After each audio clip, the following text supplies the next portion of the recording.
बिस्मिल्लाहिर्रहमानिर्रहीम। अस्सलाम वालेकुम। मैं मुदस्सिर शाही एडवोकेट और आप देख रहे हैं लीगल इश्यूज़। आज जो लीगल इशू डिस्कस करना है, इमरान खान साहब की ज़मानत जो खारिज हुई, किन हालात में हुई, इसके अलावा शाह महमूद कुरैशी साहब की भी खारिज होगी और असद उमर साहब को जनाब उन्होंने ज़मानत दे दी।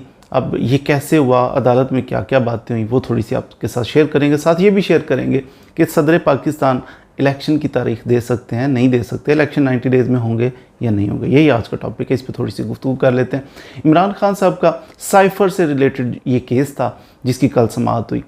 पहले तो सबसे पहले जनाब कोर्ट के अंदर माहौल इस तरह का था कि दूसरी जो पार्टी थी ना, प्रोसिक्यूशन उसे कहते हैं, सरकार कह लें, सरकारी वकील कह लें, वो रिलक्टेंट थे। वो कहते नहीं जी आ रहे हैं, जा रहे हैं, वो फलाना नहीं है, ये नहीं है, वो नहीं, थोड़े से रिलक्टेंट थे। लेकिन जज साहब बहुत ज़्यादा डिटर्मिन नज़र आए, नहीं जी आज फैसला करके छोड़ूंगा, देख लेते हैं, आ जाएं देखें।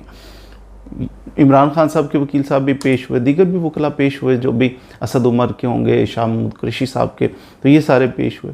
वकला ने बड़े धुआंधार किस्म के जनाब दलाइल देना शुरू कर दी। इवन के एक वकील साहब ने तो पॉकेट से जनाब मोबाइल निकाला, बाबर वान साहब ने, उन्होंने कहा एक चीज़ दिखाने। जज साहब कहते हैं ये क्या दिखाने? उन्होंने एक निकाल के जैनब बाजवा साहब की कोई वीडियो भी दिखा दी कि जिसके अंदर था कि नहीं वो तो ऐसे ही था, साइफ़र कुछ था ही नहीं। और साइफ़र कुछ था ही नहीं तो फिर ये क्या था, ये केस क्या है? एनी हाउ, तो वो भी एक उनका अंदाज़ था। दूसरे वकील साहब ने बड़े अच्छे आर्गूमेंट्स किए, सलमान सफदर साहब ने, उन्होंने भी कहा कि ये जनाब क्या चल क्या रहा है।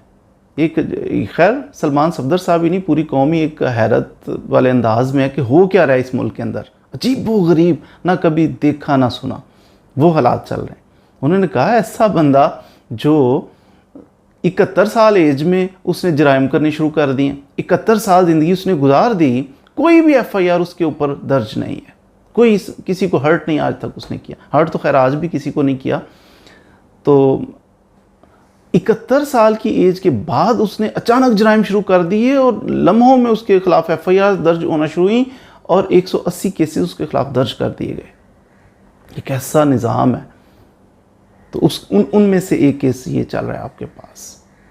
तो साइफ़र, उसकी कस्टोडियन कौन था? प्राइम मिनिस्टर अपनी पॉकेट में डाल के तो घूमता फिरता नहीं है।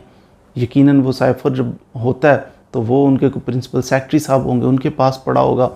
मिसाल के उन्होंने एक मिसाल भी दी कि अगर कोर्ट के कोई डॉक्यूमेंट्स हों, कोर्ट का कोई फ़ाइल हो, तो वो जज साहब अपने घर नहीं ले जाते या अपने साथ ले के हाथ में नहीं फिरते। यकीनन वो जज साहब का कोई एलमद होता है, कोई रीडर होता है, कोई कस्टोडियन होता है ना, उनके पास वो पड़ी होती है। अगर कोई डॉक्यूमेंट मिसप्लेस हो जाए तो उनसे पूछा जाता है, ना कि जज साहब को पकड़ा, जज साहब आपने निकाला होगा, ऐसा नहीं होता। बहरहाल आर्गूमेंट्स बहुत अच्छे हुए।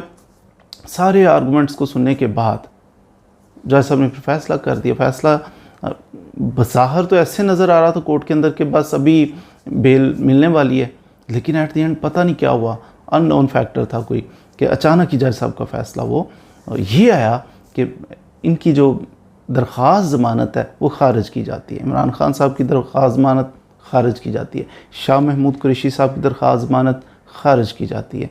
उसी केस में उनका को एक्यूज़्ड असद उमर, उसकी नहीं खारिज की जाती। तो ये बाज़ लोगों में ये फिर एतराज़ तो आता है ना कि क्या डिफरेंस है इनमें, कि असद उमर साहब ने प्रेस कॉन्फ्रेंस की हुई थी। आपने देखा है परवेज़ खटक साहब PTI के मेंबर थे, लेकिन प्रेस कॉन्फ्रेंस की है, ला ताल्लुकी हो गई है मेरी PTI। अब सरकारी गाड़ी में प्रोटोकॉल के साथ घूम फिर रहे हैं, उनके नाक में दम किया हुआ था जब तक इस तरह। तो अब ये मामला भी आवाम के पेश नज़र, सोशल मीडिया का दौर है, हर तरफ लोग इन चीज़ों को देखते हैं। अब ये पब्लिक में बात इतराज़ आ रहा है।